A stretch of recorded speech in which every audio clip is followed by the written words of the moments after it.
Good morning and good afternoon, everybody, and welcome to our Westernacher webinar. My name is Lisa Marie Kaiser, and I'm your host. In today's webinar, we would like to present how demand sensing enables planners to be more responsive and adaptive. Your experts today are Ravi Patwardhan and Sashikant Samiti from Westernacher. A very warm welcome from my end. My name is Ravi, and I'm the practice director for Westernacher's planning practice in the Americas region. Thank you so much for joining us today for what is our second webinar from our series of webinars specific to planning. For those of us who were able to join us for our first webinar, just a quick recollection, we presented a webinar, a high-level point of view on how best you can embrace and tackle complexities in your supply chain. In case you still want to go back and refer to that, that's still available in a recorded format. But today's topic, we are going to focus on planning in the short term and a specific tool or methodology that you can use to do so, and that is called as demand sensing. Since we're talking about planning, I thought it was only apt that I threw in a quote here that underscores the importance of that process. Failing to plan is indeed to plan to fail. And when you think of planning, what is the first thing that comes to mind? Usually it's all about forecasting, right? So forecasting itself as a process today, if you think about it, has come so far. We were once upon a time in a day where we used the demand history as a basis for what constituted our forecast. So basically the naive forecast. And fast forward to today where you have advanced mathematically tractable models, pattern recognition, and some of the most sophisticated features out there. And yet forecasting as a process continues to still be very unreliable. Now, granted that forecasting itself is a process that is inherently wrong. However, the recent trends and evolutions in global supply chains hasn't made things any easier for planners, right? We live in a complex world of supply chains with volatile demand patterns, unrelenting customer demands, etc., etc. The list is pretty much endless. So in essence, advanced forecasting measures do help us quite a bit. But even though organizations are using the most intelligent forecast at the aggregated or the macro level, they are still lacking the ability to be responsive at the micro level or in the short term. So what do we have lined up for you today? We are going to tell you a story, specifically one about Milton Chocolates. It's a fictitious company, mind you, and we want to discuss how they have found value in demand sensing. We will talk a little bit about what demand sensing is and it actually means. We have a fantastic demo lined up for you today. My colleague Shashi Samiti, who's a IBP solution architect, is going to give you a look and feel of the IBP demand sensing solution as offered by SAP. We also want to discuss what it takes to implement demand sensing and some of the prerequisites that you should consider, whether it's the right solution for your business. And then last but not the least, we want to talk about how Westernacher as a company can help you along this journey. So let's talk about demand sensing as it applied to Milton Chocolates. And that's our case in point. So in focus, we have a company called Milton Chocolates who have been a very fine chocolate maker that has been a very well-established business with a countrywide fan following. And they've been in business for the last 15 years or so. And they are a company that has started very small and operationally have always traditionally functioned as a mom and pop business with very limited manufacturing and distribution capabilities.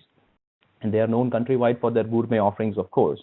But essentially, they are also very happy with what they call as the push model of supply chain, which means to sell what they can make. But now, this was 15 years ago, 10, 15 years ago when they started the business. But now with Milton Sr., who's been the founder of the business, retiring a couple of years ago, and Milton Jr. taking over the reins of the company business, they have decided to venture beyond their traditional offerings into new flavors. So you have new flavors that have come into the market like mint, chili, ginger, etc., and which have been quite the toast of the market and have been very well received. Now, Milton Jr. has been very quick to realize that they cannot continue to operate as a mom and pop business anymore. And to that effect, he's taken steps to beef up their production and distribution capabilities. So instead of letting the production capacity dictate how much they could sell, they are now trying to understand and aggregate customer demand and use that customer demand to extrapolate how much they can sell and effectively obviously need to make. So essentially, they have started to use the classical forecasting and then have now graduated from the push model to the pull model. So here's where the problem is. Now, Milton Jr. is obviously the entrepreneur of the millennium generation, and he's been very perceptive and very quick to realize that they cannot, continue to operate in this way. And what he's been also quick to realize that although the approach for classical forecasting has worked very well for them for the most part, they are still continuing to struggle with delivery performance. So in essence, some DC locations in their supply chain network have been stocked excessively, and some continue to face shortages. So in short, their product is not quite in the right place at the right time. And sure, Milton Chocolates, has a very loyal, following, and they enjoy a rich level of loyalty in the market. But we are talking of a relatively inexpensive commodity item here, which is chocolate, and which is far too replaceable if other options are available, and if that particular brand is not available in the market. So what's the end result? I mean, if their chocolate is not available on the shelves in the right place at the right time, Milton is essentially losing out their market share to competitors. So why is this happening? I mean, if you look at it, if you look at a specific subset of their distribution hierarchy, as you can see on the slide deck here, consider a distribution hierarchy that is made up of their manufacturing plant based in California, and that feeds into 3 DCs in that Pacific region. And those 3 DCs are going to directly feed into the wholesalers and suppliers. Now, based on the demand history aggregation and the forecasting techniques that they use today, there is an average demand of about 5,000 pounds a week, and which for the most part has been found to be pretty accurate. This, in essence, has translated into a daily replenishment schedule of about 1,000 pounds a day, moving from the California manufacturing plant to each of those DCs. So despite all these forecasts being accurate at the aggregated level, why it's still there a shortage and an overage problem? And if you look closely towards the right hand of your screen, the answer lies in the daily demand pattern of each of those DCs. Now, as much as the weekly demand is more or less the same, which is about 1,000 pounds or 5,000 pounds a week, and translating into 1,000 pounds a day, the daily demand pattern actually varies quite significantly across the DCs. So for example, if you look at DC1, the demand is heavily front-loaded, which means the demand for Monday and Tuesday is significantly higher and then just tapers off towards the rest of the week. Conversely, DC number 2 is quite the opposite way around. So you have demand that is almost zero in the initial part of the week, and then significantly picks up towards the end of the week, but still averages at about 5,000 pounds a week. And then DC3 is kind of the easy scenario where you have a standard average demand of 1,000 pounds pretty much every day. So now if you look at the scenario, clearly there is a need to adapt to these varying daily demand patterns to eliminate this issue of shortage and overage. So how can we solve this problem here? And demand sensing just might be the answer. So what is really demand sensing? From a traditional definition term, demand sensing is nothing but the forecasting method. It's an advanced forecasting method that leverages new mathematical techniques and near real-time information to create a more accurate and realistic forecast. And what is this near real-time information really? This near real-time information is based on the current realities of the supply chain.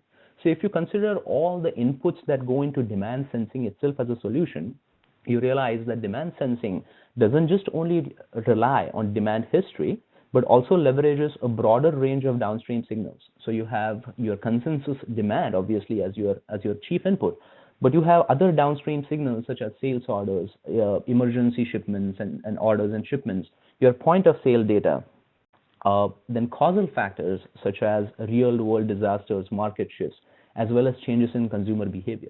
And all of these are combined together going through the demand sensing algorithm. And what you have as an output is something called as the sense demand. So based on this accurate forecast, which is now your sense demand, the production plan as well as your transportation plan can be adjusted in the short-term horizon, as well as your packaging sequences, as well as material purchases. So in essence, demand sensing, what are we really doing with that? It is nothing but a solution that is helping us close a gap between our broader monthly planning demand cycle, which can be at a monthly or whatever periodicity it needs to be, and the daily and the weekly requirements.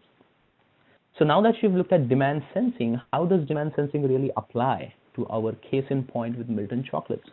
Now with demand sensing, the daily replenishment schedule can react to the daily DC demand pattern by essentially matching the curve. So no more do you have the issue of inventory overage in DC number 2 in the early part of the week, or shortage in DC 1 early on in the week. So if you look at the demand pattern curve again, the red line denotes to what we were initially feeding each of those DCs on a daily level, which was a standard demand or a standard replenishment of 1,000 pounds. But now, with the replenishment can actually match what the demand pattern is actually doing. So demand sensing, if it's done right, it has several proven advantages. Now that you're matching the actual demand pattern, your forecast accuracy is immediately improved. And that improved forecast accuracy is going to directly translate into inventory reduction, improved customer fulfillment, and freight savings, just to name a few advantages. So that, in a nutshell, is demand sensing. Now that you've seen what it looks like, we have a fantastic demo lined up for you, like I mentioned before. So I'll pass the ball over to Shashi, who's going to show you what the demand sensing solution as offered by SAP IBP actually looks like. So let me pass the ball to Shashi, and Shashi will take you through the demand sensing solution here shortly. Thanks for the excellent illustration of the business challenges around short-term demand planning for Milton Chocolates, and a quick overview of demand sensing functionality as well. To improve the short-term forecast accuracy, as explained in the our case point, the Milton Chocolates has implemented SAP demand sensing on top of their existing demand planning solution used for the strategic and tactical planning. So as Ravi explained, the demand sensing is all about adjusting the weekly consensus demand, based on some recognizable patterns from the different demand signals. Let's take a quick look at the dashboard and planning views now to understand the inputs for the demand sensing and to review the calculated sense demand quantity. So the primary input for the demand sensing is the consensus demand quantity at a weekly level. So this chart shows the consensus forecast for an example product at multiple locations. So there are 3 locations, and we can see that demand is steadily increasing for this particular product. So this quantity, what we see here, this represents the midterm or long-term forecast, which was basically planned in their Milton Chocolates existing demand planning solution used for their strategic planning. So each week, this latest version of this consensus forecast is integrated with the IBP demand sensing, as an input, as one of the key input. If this demand sensing, if this consensus demand is disaggregated to the daily level, this is how it looks like. That is, it is uniform across all the periods in a week. So there are a number of working days in a week, so it's split exactly equally for all the days in a week. So understanding the key input for the demand sensing, so we'll move on to the other different demand signals that are relevant for the demand sensing. So let's take a quick look at the Excel planning view, so where we can review the different demand signals. The top portion of this planning view displays the selected data in the form of a charts, and the below are the key figures with the actual data.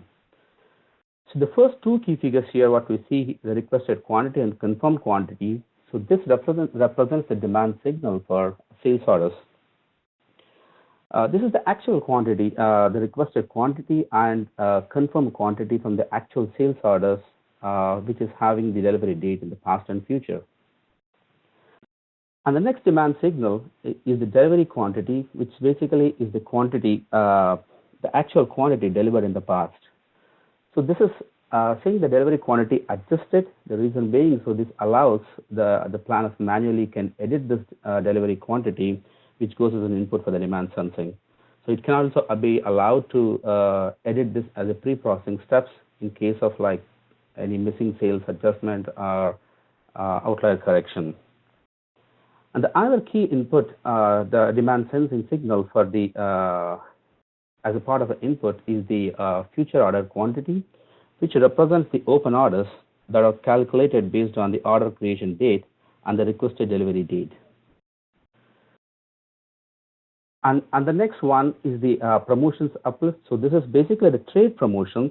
So this information is integrated from the Milton Chocolates promotion planning tool, so which represents the sales uplift quantity in particular periods if at all they are planned for any periods. And we talked about this consensus demand without promotions. So this is basically the mid or long-term forecast, which was planned in the existing planning solution, and that comes as a key input for the demand sensing. Having the understanding of the demand signals and the key inputs for the demand sensing calculation, so let me execute now the demand sensing job interactively here. This job needs to be executed at a product location customer level at a granularity of a daily level. Usually, this job is executed on a weekly basis. The full run is executed on a weekly basis, and an update run is executed on every day, just to incorporate the latest demand drivers, for example, like a sales orders. So I'm executing the full run now. So what exactly this demand sensing job does now? So this job determines the optimal weights to blend the patterns from the different demand signals. We talked about the multiple demand signals here. So system will identify the patterns, the weights for the different patterns, and then calculate the sense demand quantity to adjust the weekly consensus demand in a weekly and daily periods. Now let's move on. So since the job is executed, let's move on to the output planning view. So this is output planning view where the planner can review the sense demand quantity which is calculated by the system. So this key figure represents, so for the future horizon of 6 to 8 weeks, what we have calculated here. So we can see the sense demand quantity for this particular product location. And the variance between the consensus demand, which came as an input, and the sense demand quantity can also be reviewed in this planning view. And the planner has a special key figure here to manually adjust the sense demand quantity wherever it is necessary. At Milton Chocolates, so the planners are responsible for a large number of products. So going each one by one and evaluating this is a tedious job. So we enable the exception-based planning, handling which will quickly identify the products that are relevant for the required planner's attention. So that's in the form of the custom alerts overview. So where these, based on the subscriptions, the planners are notified with the alerts according to the predefined rules. The subscription, what we see here is the sense demand quantity variance. So this subscription notifies the planners when the sense demand quantity varies from the original consensus demand beyond the defined threshold limits. We can see one custom alert exists for this particular planner for a product called peppermint truffle, so which is it's an exotic flavor of the chocolate, and there where we can see the demand sensing is the calculated sense demand is higher than the consensus demand which came as the original input.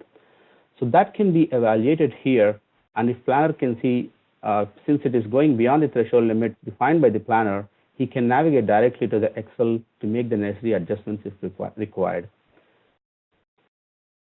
And moving on to the dashboard, so we have just seen this calculated sense demand. So this weekly sense demand is further disaggregated to the daily level based on the daily patterns, which was recognized from the shipments and open orders. And of course, it also depends on the working days in the week. So from this analytics chart, we can notice that the demand of this particular product is more of a front-loaded, which means the demand is high at the starting of the week and then gradually reduces towards the end of the week. So the daily sense demand, which is calculated, clearly depicts the more accurate, or I'll say more real-time pattern, whereas the daily forecast, the consensus demand, which came as input, is uniform throughout the week. So if we follow the replenishment based on this daily consensus demand, we might end up with a shortage at starting of the week and then having an excess stock at the end of the week. To quickly summarize, so the weekly consensus demand received from the mid or long-term planning solution is adjusted based on the optimal blend of patterns from different signals and further disaggregates to the daily level based on the patterns to arrive at this most accurate short-term demand plan. So this sense demand quantity, which is calculated as a part of demand sensing, helped Milton Chocolates to react more to the accurate plan and adjust their resources and deploy or take the transportation decisions accordingly. I know that was a short demo on the demand sensing. Even though there is a lot to talk about in detail, in respect of time for this webinar, the demo is kept short and simple. Hope that gives a quick look and feel of how demand sensing solution from SAP IBP has helped the Milton Chocolates to improve their short-term forecast accuracy. So now that you've seen this wonderful demo that Shashi said, hopefully it gave you a little more insight into what demand sensing actually does. Now you have tied the theory that I was talking about to a more practical feel of what it actually looks like. Let's talk about if demand sensing is a solution that makes sense for you, and what are some of the key questions that you should ask of yourself as a business before you decide to invest in this initiative. Is it really the right solution for you? So if you start talking about the prerequisites of demand sensing, the first question you should ask of yourself is, what is the level of maturity of your demand management? What kind of forecasting are you using today, and what level? And this is a very important thing to consider, because if you evaluate yourselves along the traditional Gartner maturity curve, it is important that you are at least in some sense reactive, or if not completely responsive and towards the right side of the Gartner chart. Because if you're not really using any kind of forecasting today, that would probably be a better place to start, because you don't want to be in a position where, to put in a metaphor in place, you don't want to have a Mercedes when you don't have a road that's even well equipped for a bullock cart. So that's the first question you should be asking. What is the level of maturity of your demand management, and then start accordingly. Next up, what is the level of periodicity that you aim for? Are you really ready for a shorter planning horizon?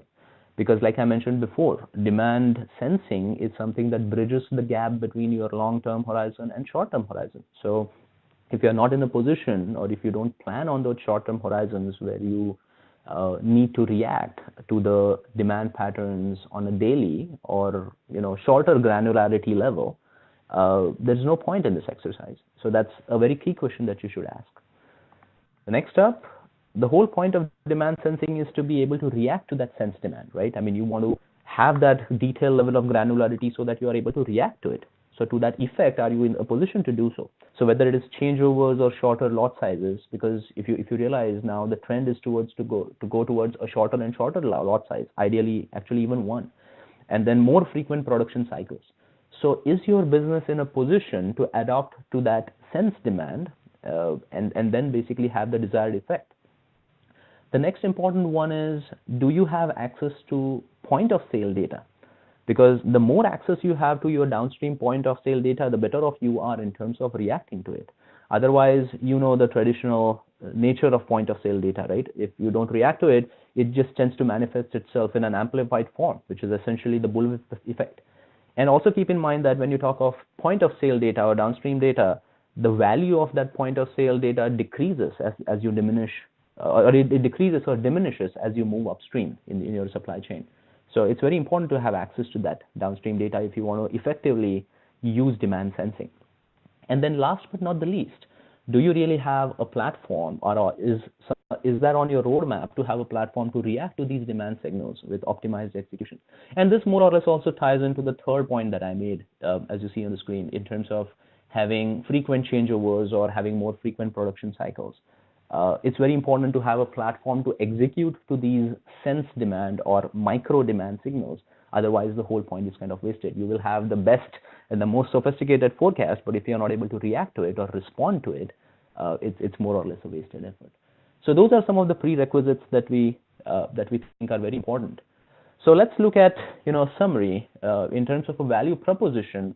What does demand sensing really offer you? It definitely delivers a very much accurate demand plan and drives better planning and execution processes. But the important thing to also understand here is that demand sensing as a solution is not intended to replace your forecast, but it's more or less meant as a complementary feature to increase your forecast accuracy. It will definitely help you understand and deal with your forecast bias and thereby also offer you a greater level of forecast accuracy improvement. These numbers here you see are some of the numbers that we had gotten from SAP Value Engineering. And it of course depends on what vertical you're talking about and what has been the starting point for the customer in their initiative. So those numbers greatly vary, but there has been significant improvement that you can see. When you talk of forecast error improvement, obviously the next effect that follows is when you have greater forecast accuracy, the less you have to protect yourselves against forecast variability. So in essence, you have to then have lesser safety stock, which means you have reduced inventory costs right there. So that is another big advantage. And then the whole point of demand sensing is not only just to put the right product in the right place at the right time. I mean, that is the key tenet why we, supply chain planners, that's our ultimate goal to strive for. But it's not just about doing that, but it's also putting the right product in the right place at the very first time, right? So, and when you do that, with the help of demand sensing, there are significant improvements on offer in terms of your service level, your on time, and your perfect order performances as well. And to that effect, you have then, when you place the inventory, when you position it right the first time, you have reduced expedites and intra-network transfers, and there's definite cost avoidance there to that effect. So now with that value proposition for demand sensing that you have seen, I wanted to take the last couple of minutes to talk about how Westernacher can help as a company. For those of us who, excuse me, do not know us that well, we are a supply chain consulting services company, and supply chain planning with SAP is one of our very key areas of deep and niche expertise. Needless to say, we can help you on your business transformation, whether it's an implementation, whether it's a POC pilot, or even building a business case. But the key offering I really wanted to highlight real quick is that of our Inspiration Day workshop. And this Inspiration Day is essentially organized as a half-day workshop that is targeted towards your key stakeholders, leaders, and specialists in attendance. And the idea is to share with you our planning methodology and point of views, and also our learnings and experiences in doing IBP implementations, also from a business and technology standpoint. We can give you a demonstration of the process steps in IBP with your specific products and materials, if that is feasible. And the overall goal would be then to understand what your current business pain points are and define higher level common goals, based on which we can also help you arrive at a roadmap or a business case as potential next steps.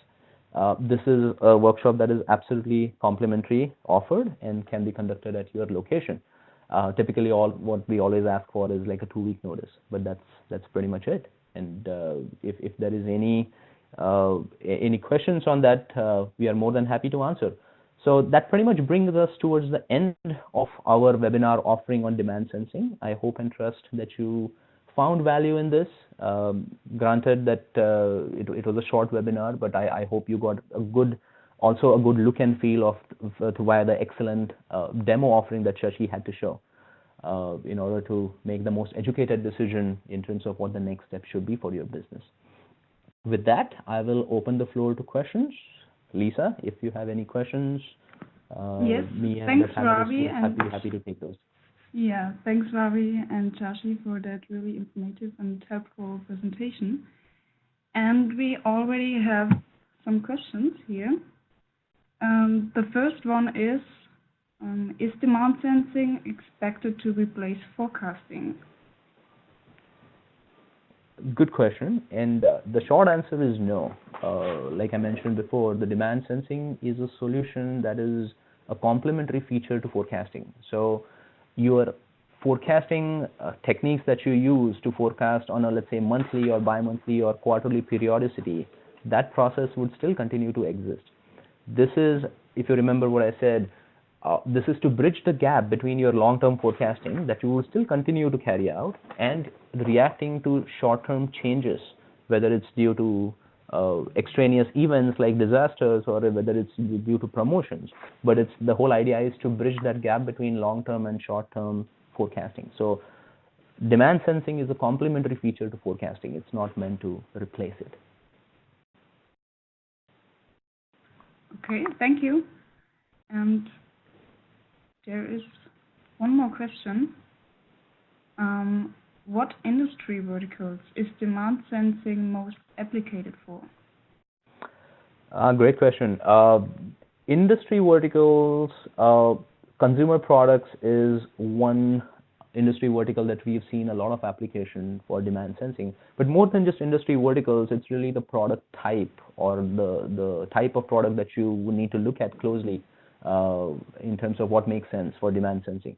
And we've seen that fast mover products lend themselves as great candidates for a demand sensing solution. I mean, there is definitely gains to be had there. Now that said, does it mean that demand sensing is not going to work for slow movers?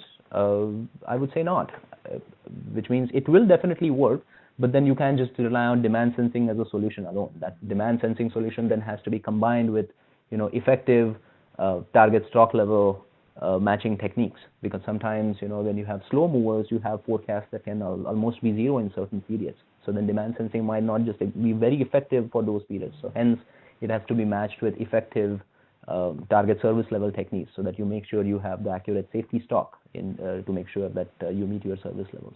But in terms of industries, like I said, consumer products, chemicals, high tech, life sciences, manufacturing, all these verticals are excellent candidates to look at demand sensing as a potential solution. Okay. We have a few more questions. The third one is, how many weeks of data snapshots are loaded to get the right demand sensing results? Shashi, may I defer that question to you? Yes, Ravi. I can take it up. So ideally, it requires at least last 52 weeks of data of the snapshots of information, which is basically the consensus forecast.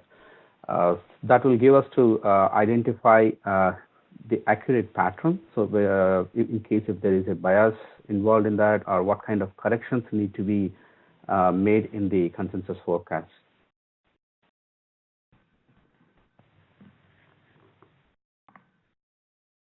And one more question comes up.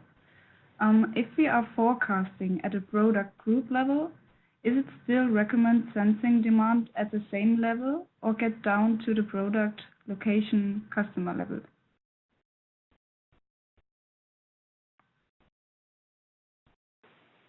Demand sensing.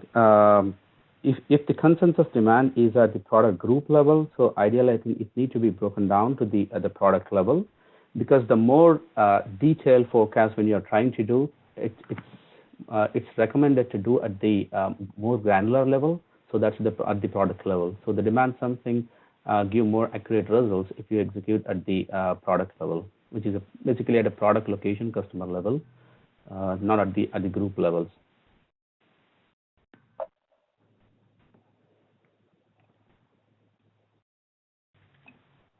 And one more thing. What are the major parameter settings used to control the demand sensing algorithm? I think this is a little complicated question, I will say, because there are a lot of parameters are there controlling the forecast model. Maybe if I understand it the right way, so maybe it is how do we control the when we say control the sense demand calculation, I see it as like not to adjust too much from the consensus demand, because we get this question normally from multiple customers. Like, I have a consensus forecast arrived which was aligned with my business targets, so on the financial terms, but I don't want my demand sensing to change it too much, significantly differently from the consensus forecast, so that will impact my financial target. Yes, so this can be controlled with the parameters like maximum forecast increase or decrease. We can define the absolute values or percentage values in the forecast models, so that will control the sense demand quantity, not to vary too much from your consensus forecast. But of course, the caution here is we cannot use the same thresholds set for all range of products, because it again needs to be the product segmentation need to be used in this case, and then carefully those thresholds need to be set.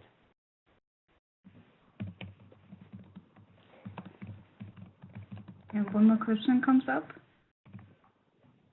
Where does demand sensing fit into the planning process with inventory optimization? Nice question. I would say demand sensing is a complementary feature that fits very nicely into the scheme of things when you look at IBP as a holistic solution. So in essence, your sense demand, and your sense demand is made up of your consensus demand that has gone through the demand sensing algorithm, and now you have a more accurate or a more close to reality demand at the granular level. That would essentially be an input for your inventory module. And you have your sense demand with a more optimized forecast error that now becomes an input parameter for calculating your inventory levels, whether it's your safety stock, whether it's your cycle stock, etc., and the most optimized target service levels. So it works very nicely complementary to inventory module in IBP. Okay, thank you.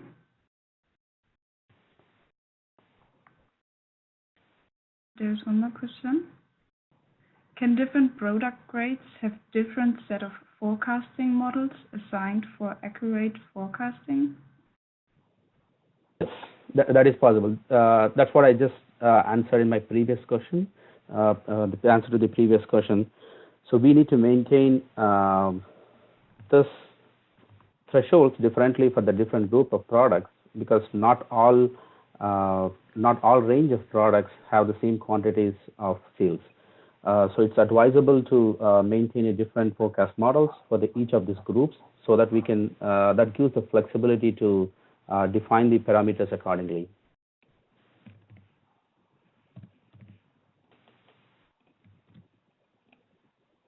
And one more question here. Companies who are on APO/DP, what is the roadmap process to implement IBP for demand? Good question. So this IBP for demand or demand sensing, so it can be a standalone solution. So we can implement still demand sensing, may not be the entire demand part of the IBP as well.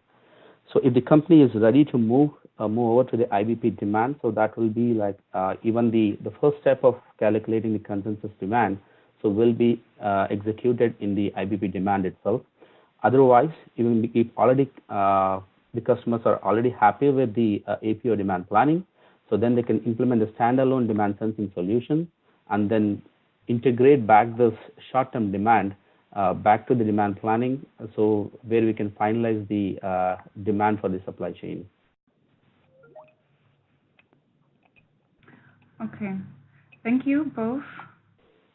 So unfortunately, we need to end the session because of our very short time slot. But to all attendees, if you have any more questions, please do not hesitate to contact our consultants directly, Lars Sundergaard and Ravi Patwardhan. And I would like to thank you all again for joining. And we would love to invite you back to our next webinar.